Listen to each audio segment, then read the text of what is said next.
नमस्कार दोस्तों आज आपको बताते हैं परमवीर चक्र विजेता शहीद सूबेदार जोगिंदर सिंह और मेजर शैतान सिंह भाटी के बारे में। शहीद सूबेदार जोगिंदर सिंह जी का जन्म मोगा के गांव महाला कला में किसान शेर सिंह व मां बीवी कृष्ण कौर के घर में 26 सितंबर 1921 को हुआ।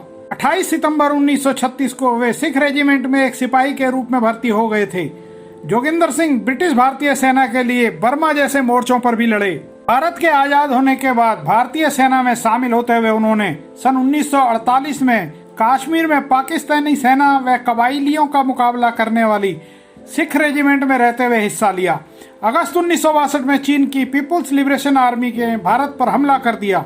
चीनी सेना ने थंगला रिज पर कब्जा कर लिया। रक्षा मंत्री वी.के. कृष्ण मेनन ने प्रधानमंत्री की सहमति से 22 सितंबर को सेना अध्यक्ष को आदेश दिए कि थगला रिज से चीनी सेना को खदेड़कर बाहर किया जाए। चीनी सेना ने 20 अक्टूबर को नमखाचू सेक्टर और लद्दाख समेत पूर्वी सीमा के कई हिस्सों पर एक साथ हमले आरंभ कर दिए और 3 दिनों के अंदर ही बहुत सारी जमीन पर कब्जा कर लिया। अब चीन को तवांग पर कब्जा करना था, जो उसकी सबसे बड़ी चाहत थी। उसे तवांग तक पहुंचने से रोकने का काम भारतीय सेना की पहली सिख बटालियन को दिया गया। 23 अक्टूबर की सुबह 4:30 बजे चीनी सेना ने मोर्टार और एंटी टैंक बंदूकों का मुंह खोल दिया ताकि भारतीय सेना द्वारा बनाए गए बंकरों को नष्ट किया जा सके। सुबह के 6 बजे तक चीनी सेना ने असम राइफल्स की पोस्ट पर भी हमला बोल दिया। चीनी सेना ने आइबर रिज पर भी ट्विन पीक्स को हथियाने के मकसद से जबरदस्त हमला बोला। पहले हमले में लगभग 200 चीनी सैनिक थे, जिनका मुकाबला करते हुए छोटी सी भारतीय टुकड़ी ने उन्हें मुंह तोड़ जवाब देते हुए बहुत सारे चीनी सैनिकों को मार भगाया। कुछ विराम के बाद चीनी सेना के बचे हुए सैनिकों ने एकत्रित होकर जबरदस्त हमला बोला। डेल्टा कंपनी के कमांडर हरिपाल कौशिक जी ने आने वाला खतरा भांपते हुए रेडियो पर संदेश भेजा, जिसके जवाब में सूबेदार जोगिंदर सिंह जी ने जी साहब कहा, जो अपनी पलटन को भेजे उनके आखिरी शब्द थे। उनके पास गोली बारूद सब खत्म हो चुका था। सूबेदार जोगिंदर सिंह जी ने अपने बचे सैनिकों को तैयार किया और आखिरी धावा शत्रु पर बोला। राइफलों पर संगीन चढ़ाकर जो बोले सो निहाल, सत श्री अकाल के नारे लगाते हुए संगीनों से ही चीनी सैनिकों पर हमला बोल दिया और कईयों को मार गिराया। लेकिन चीनी सैनिक निरंतर आते रहे और बुरी तरह से घायल जोगिंदर सिंह जी को उन्होंने बंदी बना लिया। टुकड़ी में केवल 3 भारतीय सैनिक ही जिंदा बचे थे। कुछ समय बाद चीनी सेना के बंदी के तौर पर ही सूबेदार जोगिंदर सिंह जी की मृत्यु हो गई। उनके अद्भुत साहस, शौर्य और बलिदान के प्रयासों के कारण भारत सरकार द्वारा वर्ष 1962 में उन्हें परमवीर चक्र से सम्मानित किया गया। जब चीनी सेना को पता चला कि सूबेदार जोगिंदर सिंह जी को परमवीर चक्र अलंकरण मिला है तो चीन ने पूरे सैन्य सम्मान के साथ 17 मई 1963 को उनकी अस्थियां उनकी बटालियन के सुपुर्द कर दी। उनका अस्थि कलश मेरठ में सिख रेजिमेंट के सेंटर लाया गया, जहां उन्हें श्रद्धांजलि देकर उनकी पत्नी गुरदयाल कौर जी और उनके बेटों को उनकी अस्थियां सौंप दी गई। शैतान सिंह भाटी का जन्म दिसंबर 1924 को राजस्थान के जोधपुर जिले के बंसार गांव के राजपूत परिवार में हुआ था। इनके पिता लेफ्टिनेंट कर्नल हेम सिंह थे, जिन्होंने प्रथम विश्व युद्ध के दौरान फ्रांस में ब्रिटिश भारतीय सेना के साथ सेवा की और ब्रिटिश सरकार द्वारा ऑर्डर ऑफ ब्रिटिश एम्पायर से सम्मानित किया गया।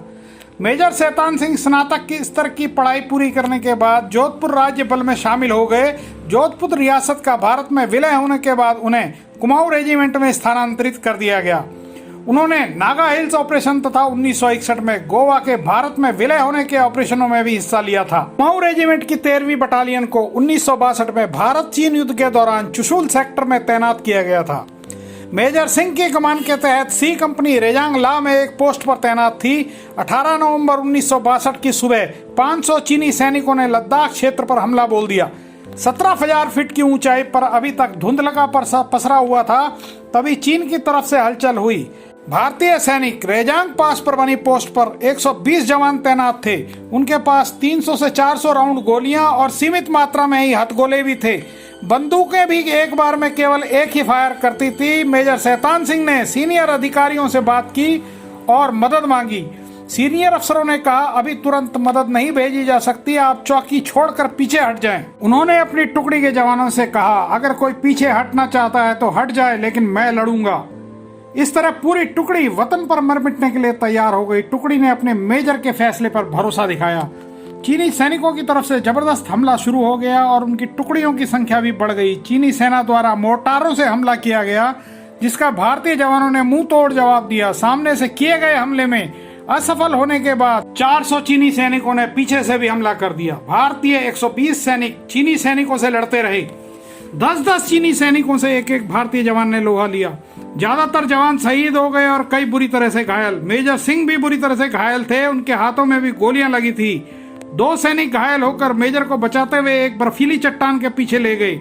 उन्हें मेडिकल हेल्प के लिए वहां से हटाना जरूरी था, लेकिन उन्होंने वहां से हटना और मेडिकल हेल्प लेने से मना कर दिया। मेजर सिंह ने सैनिकों को आदेश देकर मशीन गन मंगाई और कहा कि गन का ट्रिगर रस्सी से मेरे पैर पर बांध दो और सीनियर अफसरों से संपर्क करो और मदद मंगाओ। दोनों सैनिकों को वहां से भेज दिया गया। इसके बाद मेजर सिंह ने पैर पर बंधी रस्सी की मदद से ही दुश्मनों पर फायरिंग शुरू कर दी। मेजर शैतान सिंह अपनी अंतिम सांस तक लड़ते रहे। उनके बारे में इसके बाद कुछ भी पता नहीं चला। 3 महीने बाद जब बर्फ पिघली, रेड क्रॉस और सेना के जवानों ने उन्हें खोजना शुरू किया, तब एक गडरिये ने सूचना दी कि एक चट्टान के नीचे कोई दिख रहा है। जहां मशीन गन से चीनी सैनिकों का मुकाबला किया था, वहीं पर उनका शव मशीन गन के साथ मिला, जिसमें पैरों में अब भी रस्सी बंधी हुई थी। उनकी टुकड़ी के 114 जवानों के शव भी वहां बर्फ के नीचे मिले। बाकी जवानों को चीनी सेना ने बंदी बना लिया। यह एकमात्र जगह थी जहां भारतीय सेना ने चीनी सेना को नहीं घुसने दिया था और सबसे अधिक नुकसान चीनी सेना को रेजांग ला पर ही हुआ था। चीन के करीब 1800 सैनिक इसी जगह पर मारे गए थे। इन्हीं जवानों के लिए कवि प्रदीप ने भी लिखा था, 10-10 को एक ने मारा, फिर गिर गए होश गवा के।